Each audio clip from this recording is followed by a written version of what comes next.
Welcome to all of you. आज अपन जो है सिस्टम एनालिसिस एंड डिजाइन के पेपर का थर्ड लेक्चर्स जो है आज अपन डिस्कस करेंगे। उससे पहले अपन ने जो है सिस्टम क्या होता है, ऑर्गेनाइजेशंस क्या होता है और सिस्टम की कैरेक्टरिस्टिक्स क्या होती है, इसके बारे में अपन ने पढ़ा। आज अपन जो है सिस्टम जो है किन किन कंपोनेंट से मिलकर बना होता है या किसी भी ऑर्गेनाइजेशंस के टास्क को इम्प्लीमेंटेशंस करने के लिए जो सिस्टम्स काम में लिया जाता है, उस सिस्टम्स के एलिमेंट्स कौन कौन से है, इसके बारे में आज अपन डिस्कस करेंगे।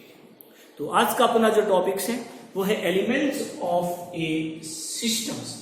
बेसिकली मैंने आपको बताया था सिस्टम्स क्या है। सिस्टम्स क्या है?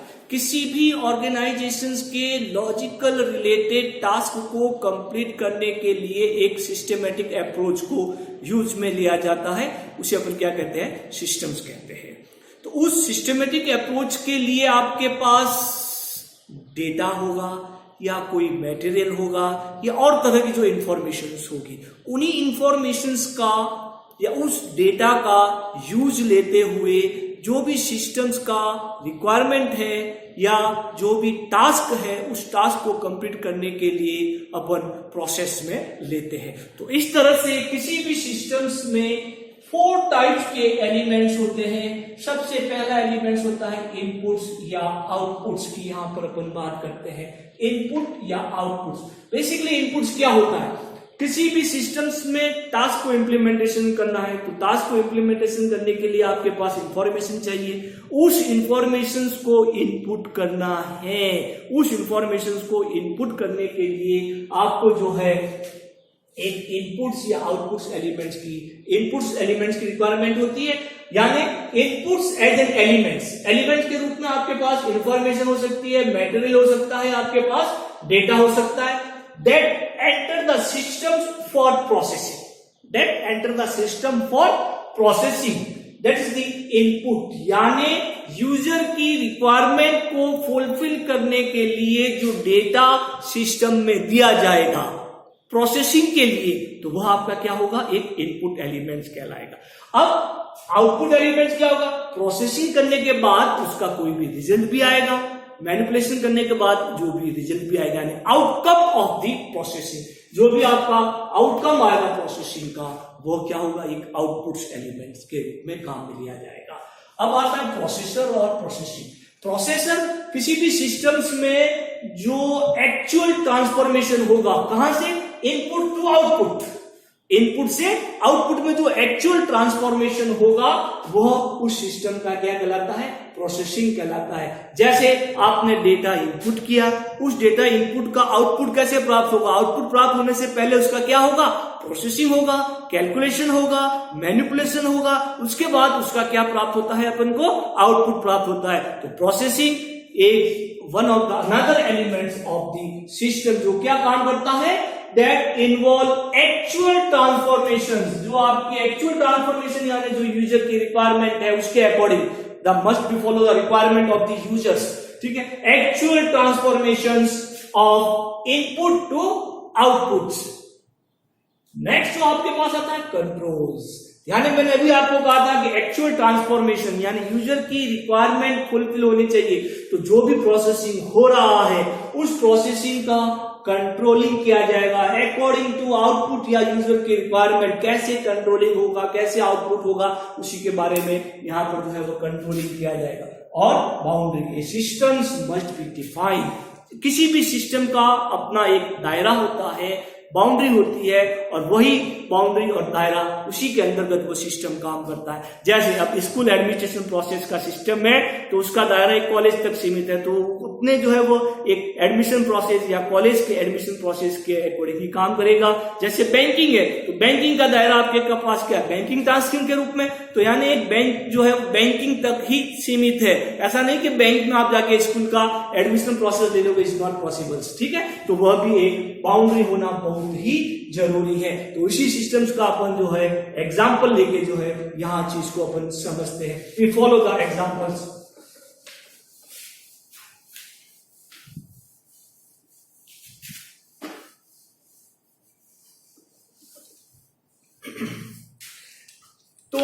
अपन जो इसका डायग्राम बनाए तो अपन यहां पर कह सकते हैं कि यह आपके पास एक इनपुट एलिमेंट होगा। इनपुट एलिमेंट से डेटा प्रोसेसिंग के लिए जाएगा कहां पर? प्रोसेसिंग एलिमेंट के पास प्रोसेसिंग के लिए जाएगा। यहां पर जो भी प्रोसेसिंग होगा उसका कंट्रोलिंग कौन करेगा? जो भी आपका एक कंट्रोल है, कंट्रोलर, यानी ये कंट्रोलर क्या देगा? Decisions, conditions, satisfy the user requirement. Clear? Processing के बाद उसका डेटा जो है वो कहां पर आएगा? आपका आउटपुट्स में आएगा। अब ये सिस्टम्स के एलिमेंट्स होंगे और इन एलिमेंट्स का अपना एक दायरा होगा। दायरा कहां कौन डिफाइन करेगा? यूजर की रिक्वायरमेंट क्या है। दायरा यानी उसकी जो है बाउंड्री कौन डिफाइन करेगा? Requirement of the users. ये उसकी क्या हो जाएगी? आपके पास बाउंड्री हो जाएगी। That is the boundary of the system. तो एक बहुत ही सिंपल सा एग्जांपल लेता हूं मैं, कंप्यूटर डिवाइस, कंप्यूटर सिस्टम्स की यहां पर बात करता हूं, कंप्यूटर सिस्टम्स की बात करता हूं मैं यहां पर। बहुत ही सिंपल सा एग्जांपल से कंप्यूटर सिस्टम्स की यहां पर मैं बात करता हूं। तो कंप्यूटर सिस्टम में मुझे जो है दो वैल्यू का एक सिंपल इंटरेस्ट फाउंड करना है। Principal into rate into time upon 100, that is the simple interest.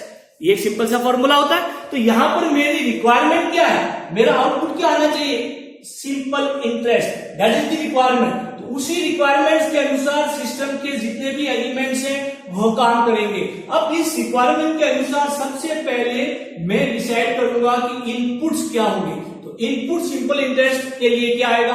एक तो आपके पास प्रिंसिपल आएगा, एक आपके पास टाइम आएगा, एक आपके पास रेट ऑफ इंटरेस्ट आएगी। तो according to output we give the input. तो इनपुट क्या दिया मैंने? प्रिंसिपल दिया, टाइम दिया और रेट ऑफ इंटरेस्ट दिया। ये मैंने जो है यहां पर कंसीडर की। अब यहां पर देखिए कि यहां पर रेट ऑफ इंटरेस्ट दिया। अब आउटपुट आपके पास क्या आएगा? Simple interest. तो मेरा और पूरा फोकस कहां पर रहेगा? We have to calculate the simple interest, we have to calculate the simple interest. तो यहां पर मेरा आउटपुट ये रहेगा, सिंपल इंटरेस्ट रहेगा। अब यहां पर प्रोसेसिंग आएगा। अब प्रोसेसिंग क्या करेगा? Principal, time, rate of interest के अकॉर्डिंग उसकी क्या करेगा? वो कैलकुलेशन करेगा। अब यहां पर देखिए मेरे पास कंडीशन होगी, कंट्रोलिंग होगा, कंडीशन होगी, कंट्रोलिंग क्या होगा कि भाई rate of interest according to time define की जाएगी। अगर आपके पास टाइम 3 इयर्स का है तो रेट ऑफ इंटरेस्ट जो है वो कितनी हो जाएगी? आपके पास 10% हो जाएगी। अगर आपके पास टाइम जो है 4 इयर्स का है तो रेट ऑफ इंटरेस्ट जो है वो कितनी हो जाएगी? 12% हो जाएगी। तो जब ये डेटा आपका प्रोसेसिंग के लिए जाएगा तो प्रोसेसिंग के लिए जाएगा तो ये वाला जो कंट्रोलर है वह कंट्रोलर इस प्रोसेसिंग के अकॉर्डिंग वह देखेगा कि टाइम कितना है, टाइम कितना है? 3 इयर्स का है। तो उसके अकॉर्डिंग जो है वो क्या करेगा? रेट ऑफ इंटरेस्ट कैलकुलेट करेगा। यानी वह 3 इयर्स टाइम के अकॉर्डिंग 10% रेट ऑफ इंटरेस्ट किसी भी प्रिंसिपल अमाउंट का कैलकुलेट करेगा और कैलकुलेट करने के बाद यहां पर क्या आ जाएगा? आपका सिंपल इंटरेस्ट आ जाएगा। यानी इनपुट क्या दिया आपने? प्रिंसिपल दिया, रेट दिया और टाइम दिया आपने। प्रिंसिपल, रेट और time, that is the input. उसके बाद प्रोसेसिंग क्या हुआ? Principal into rate into time divide by 100। अब यहां पर कंडीशन क्या लगी? अगर टाइम 3 इयर्स है तो रेट ऑफ इंटरेस्ट कितना लगेगा? 10% लगेगा। अगर आपके पास टाइम 4 इयर्स है तो रेट ऑफ इंटरेस्ट कितना लगेगा? 12%। तो दैट इज द कंट्रोलिंग। तो वह प्रोसेसिंग को कंट्रोलिंग करेगा और उसके बाद पूरा रिजल्ट कंट्रोलिंग होने के बाद एज ए सिंपल इंटरेस्ट के रूप में आपके पास क्या आ जाएगा? एक आउटपुट आ जाएगा। तो ये एक मुझे रिक्वायरमेंट है। तो यहां पर मुझे इस कंप्यूटर सिस्टम का तो मुझे एक ऐसा एक प्रोग्राम बनाना है। सीधा सा कॉन्सेप्ट है। तो उस प्रोग्राम्स में आपको डिसाइड करना पड़ेगा इनपुट आपको क्या लेना है, आपको आउटपुट आपको क्या देना है, आपके पास प्रोसेसिंग क्या होगी और आपके पास कंडीशन क्या होगी। तो ये सारे एक सिस्टम्स के एलिमेंट्स होते हैं। यानी किसी भी सिस्टम को डिजाइन करने से पहले आपको यह जानना जरूरी है कि इस सिस्टम्स की रिक्वायरमेंट क्या है, आउटपुट क्या है। पहला, आउटपुट के अकॉर्डिंग आपको इनपुट देना पड़ेगा और इनपुट देने के बाद उसका प्रोसेसिंग होगा। प्रोसेसिंग में जो भी आपको कंडीशन दे रखी है उसी कंडीशंस के अकॉर्डिंग किसी भी सिस्टम्स के लिए आपको प्रोसेसिंग इंप्लीमेंटेशन होगा। एक तो ये कॉन्सेप्ट था। एक और एग्जांपल मैं लेता हूं, जैसे आपके पास जो है वो पेरोल सिस्टम्स है। फॉर एग्जांपल जैसे आपके पास जो है वो पेरोल सिस्टम्स होता है, तो जनरली पेरोल सिस्टम में क्या होता है कि अकॉर्डिंग टू पोस्ट और अकॉर्डिंग टू एम्प्लॉइज जो है वो सैलरी अलग अलग होती है। कि मान लीजिए कि पोस्ट 1, ठीक है, उसमें आपके पास एम्प्लॉय 1, ठीक है, उसकी सैलरी कितनी होगी 14,000 होगी और उसका डीए हो गया मान लीजिए कि 10%, ठीक है। एक एम्प्लॉय 2, उसकी सैलरी कितनी होगी 15,000 होगी, डीए हो गया 10% 2। उसके बाद पोस्ट 2, फिर आपके पास हो गया एम्प्लॉय 1, उसकी सैलरी होगी 20,000 और डीए कितना हो गया उसका 12%।